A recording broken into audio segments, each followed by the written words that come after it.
Cargadísimo de tema, le mandamos un cariño a María Laura, seguramente estará en los próximos días por acá. Tenemos un gran equipo, como ustedes ya saben. La Nación Más sigue contando lo último que pasa. Y lo último que pasa es que el expresidente Alberto Fernández, muy comprometido en dos causas, sobre todo la de los seguros. Lo explicaba Luis Novarecio temprano, fue superintendente, conoce muy bien el tema, no podía desconocer al intermediario, a Héctor Martínez Sosa, mucho menos a la mujer del intermediario, que fue su secretaria. Todo este entramado hace que vaya indagatoria, que no reconozca en ese escrito que presentó. En un ratito te contamos algunos detalles. ¿Qué dijo en ese escrito? Está negando todo inicialmente. La única duda que hay es si habla o no del lawfare. Pero además tiene la complicación sobre la causa de género. Pero Jean Libares está allí en Comodoro Pi y nos va a contar qué dice su abogada. Jean Libares, buenas tardes. ¿Cómo estás, Hugo? Muy buenas tardes para todos. Le agradezco la deferencia a Mariana Barbita, la abogada de Alberto Fernández. Sé que está apurada. ¿Qué nos puede comentar de qué es este escrito que usted tiene en las manos? ¿Qué dijo el expresidente? Bueno, buenos días para todos y todas. Buenas tardes, en realidad. Esta es la declaración del doctor Alberto Fernández, el expresidente de la Nación. Él fue muy categórico en plantear que hay una legitimación constitucional del decreto, por supuesto. Ese decreto lo que hizo fue intentar terminar con la carterización, es decir, que las divisas no se fueran al exterior, que quedaran en la nación, digamos, en la Argentina. Por un lado eso, también habló obviamente de la relación con Martínez Sosa. Es una relación que se conocen hace muchos años, pero de ninguna manera esa relación puede impactar en haber habido algún favorecimiento de parte de Alberto Fernández a ningún tipo de brokers, a ningún tipo de intermediario, porque justamente quiero aclararles esto, el decreto no admite ningún tipo de intermediación. Fue el propio expresidente de la Nación quien tachó esa propuesta en el proyecto de decreto. El decreto salió, si ustedes pueden mirar los artículos con detenimiento, no se habla de ningún modo de intermediarios. Así es que entendemos que la declaración fue muy contundente, fue muy clara y sí, por supuesto, reflejó una tensión entre él y el doctor Ercolini a la luz de la recusación que ya se había planteado en otras oportunidades y que entendemos que el doctor Alberto Fernández no se siente tranquilo porque no siente que sea un juez imparcial y eso es lo que le dijo. Doctora, ¿existen esos 45 contratos, esos 25 brokers, ese direccionamiento por parte de María Cantero, Héctor Martínez Sosa y hasta mismo el expresidente de la Nación? De ninguna manera entiendo yo que haya ningún tipo de direccionamiento. No sé, tendrán que venir a dar sus explicaciones Cantero y Martínez Sosa. Lo que sí les puedo decir que el doctor Alberto Fernández, expresidente de la Nación, desde su jerarquía de expresidente, no tiene contacto de ninguna manera con los detalles que tiene que ver con los seguros. Él no interviene en esa cuestión. Él lo que hizo fue firmar un decreto presidencial que justamente intentó cortar y limitar la carterización, como les había mencionado. Así que no sé de qué hablamos de expedientes, no sé qué hablamos de brokers. Sí. Por lo pronto, el decreto no admitió de ninguna manera ninguna intermediación. Jean, gracias Entonces, por esa comisión de delito que le endilga la justicia. Entendemos justamente que es nula la propuesta del juez de llamar indagatoria a mi cliente. Correcto. Es nula porque no ha cumplido con una descripción clara, precisa y circunstanciada del hecho. No sabemos exactamente de qué se tiene que defender. Hay un periodo larguísimo que abarca todo el periodo presidencial, con lo cual tampoco pudimos definir en qué momento él podría haber intervenido en algún tipo de maniobra ilícita. No se explica, y mucho menos cuando el decreto es posterior, digamos, en el sentido de que le imputan todo el periodo presidencial y el decreto tiene una fecha, digamos, del 2023. Entonces, llama también la atención, poderosamente la atención, que se haya incluido de una forma tan liviana, tan poco contundente, una imputación tan grave como la que pretende el juez Ercolini. Gracias, doctora. Gracias a ustedes. Le quería hacer una pregunta. Bueno. ¿No llegamos a hacer una pregunta?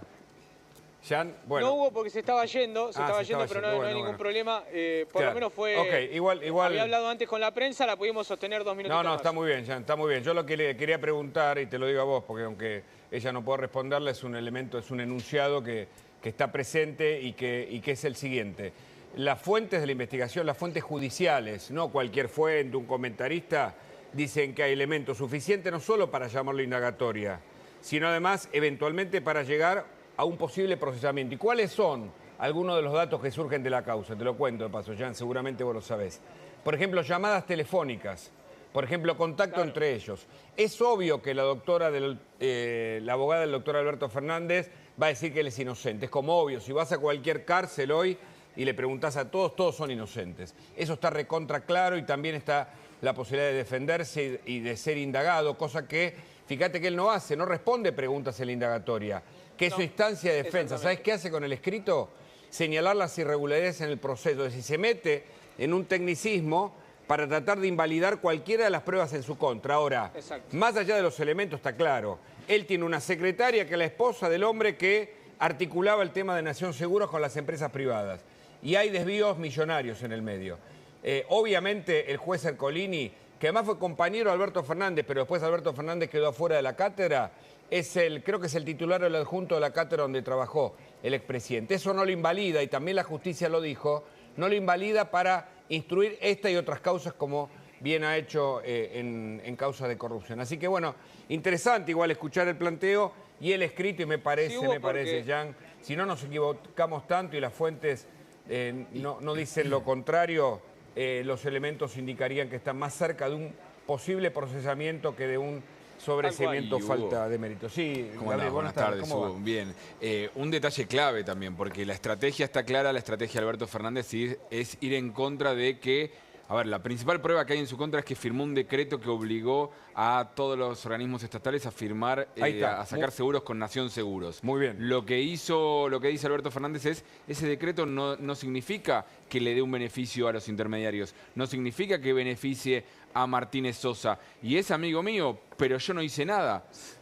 Pero la verdad es que uno remite a lo que pasó finalmente, y lo que pasó es que aparecieron los intermediarios en Nación Seguros, que se benefició su amigo Martínez Sosa, que hay registros de su amigo Martínez Sosa ingresando a la Quinta de Olivos en diferentes situaciones durante la gestión. Es decir, él era presidente y hay una foto, por lo menos del celular de María Cantero, sentados juntos Alberto Fernández y Martínez Sosa, un montón de chats donde es cierto que no habla él directamente, pero lo mencionan a Alberto Fernández, ¿sí? Donde él ahí es donde no puede dar respuestas, y por eso entiendo yo que no dio respuestas hoy y solamente dejó el escrito y respondió a su abogada. Pero además recordemos que en la causa Belida la justicia aprobó, por ejemplo, que Néstor le otorgaba obra pública a Lázaro Báez, que se transformó en el magnate de la obra pública en el sur. Después eso siguió con Cristina Fernández, pero ellos no estaban firmando necesariamente los documentos, sino que había, de parte de las responsabilidades que indicaban, es decir, con esto que quiero señalar, que probablemente Alberto Fernández no haya firmado, más allá del decreto ese, los documentos de otorgamiento de Nación Seguro a cada una de las empresas. Pero evidentemente, digamos, todos los elementos que son una suma de indicios y que se transforman en pruebas pueden conducir a este desvío y malversación. Parece poca prueba el decir Alberto, como dijo la abogada recién en la entrevista que le hizo Jan, Alberto, incluso del decreto, en el borrador del decreto, sacó esa opción que habilitaba a los intermediarios. Está bien, pero finalmente ¿qué hubo? Intermediarios. Claro. ¿Y quién es el que se benefició con 40 contratos? Tu amigo. Claro. ¿Y tu amigo con quién está casado? Con tu secretaria. Y tu secretaria participaba activamente de cada una de esas negociaciones. Y no fue la obra pública que fue la especialidad del kirchnerismo durante tantos años, que empezó como maqueta o como modelo laboratorio en el sur y terminó en el Club de la Obra Pública o de la Causa de los Arrepentidos, como le gusta decir a Stolbizer, o de la megacausa Cuadernos.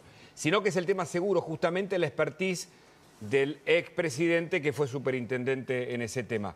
Ahora, Jan, quédate ahí porque seguro tenés para aportar, pero Cristian Poletti es abogado penalista, ya está Gustavo Carabajal, ya nos metemos también con otros elementos de la misma y otras causas también.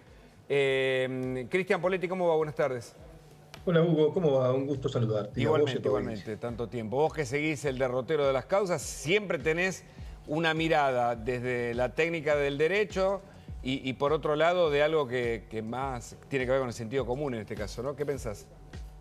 Mira, simplemente tengo una brevísima reflexión al respecto. Yo creo que no erró la doctora Barbita, la doctora Mariana Barbita en la estrategia, más allá de opinar o no sobre la estrategia del colega.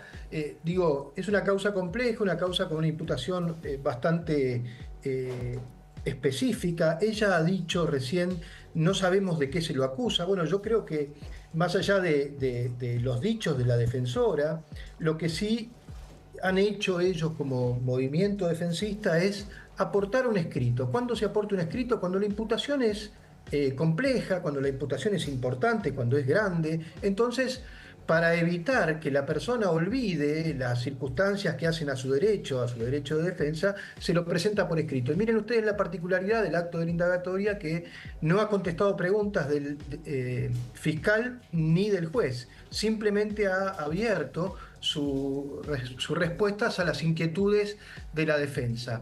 Esto tampoco es raro, Hugo, porque el fiscal, ¿cuál va a ser la intención en cada una de sus preguntas? Bueno, aportar algún elemento de prueba de cargo, ¿no? ¿Y para qué el imputado le va a dar más de lo que ya debe tener? Correcto, correcto, Cristian. Así que veremos cómo se desarrolla esta causa y la otra, ¿no? La de violencia de género, creo que está situada de cara. Ahora, Gustavo, ¿el 12 de diciembre? El 11. El 11 de diciembre. El 11 de diciembre, dentro de 2 semanas. Y ahí... Lo van a terminar procesando por las dos causas. Sí, sin duda. Alberto Fernández se va a convertir en un presidente procesado, un expresidente procesado por 2 causas penales. Con diferencia de 15 días lo van a terminar procesando.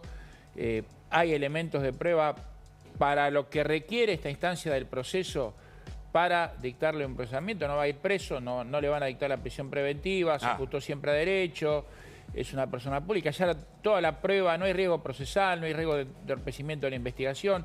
Toda la prueba se ventiló, ya está incorporada en el expediente. No, difícil que pueda haber prueba nueva más allá de lo que surja de los teléfonos. Pero lo van a terminar procesando. Coincido con el análisis de Gustavo, que es un conocedor de la dinámica procesal penal, más aún la que rige en Comodoro Pi, ¿no? Sin duda, a nadie cita la indagatoria para sobreseerlo o para dictarle una falta de mérito en un caso como este. Si lo citan a indagatoria es porque hay elementos suficientes como para continuar con su involucramiento en la causa. Esto es, ustedes saben que en una causa penal se va incrementando, se va incrementando el involucramiento de una persona sometida a la causa penal, ¿no? Primero es un mero sospechado, luego comienza a ser imputado, tras de ello, con la sospecha, con la motivación suficiente para sospechar que exige el Código Procesal, se lo procesa y luego se lo requiere de juicio o se lo acusa, y más allá de eso, tras un juicio oral, puede llegar a condenárselo. Esos son los grados o la escalera de involucramiento de una persona sometida a causa penal. Hoy estamos en el primero de esos escalones. Se lo cita a declaración indagatoria porque se sospecha de él. Vamos a ver siempre. qué pasa. En estos casos termina en un procesamiento. Entonces, como decía Gustavo Carvajal recién, dentro de los próximos 15 días, 2 semanas, seguramente tendremos al señor Alberto Fernández, al doctor Alberto Fernández, procesado tanto por esta como por la otra, ¿no? Cristian Poletti, muchas gracias por el contacto. Un abrazo grande para todos. Bueno, y Guillermo Francos, el jefe de gabinete, estuvo en el Congreso.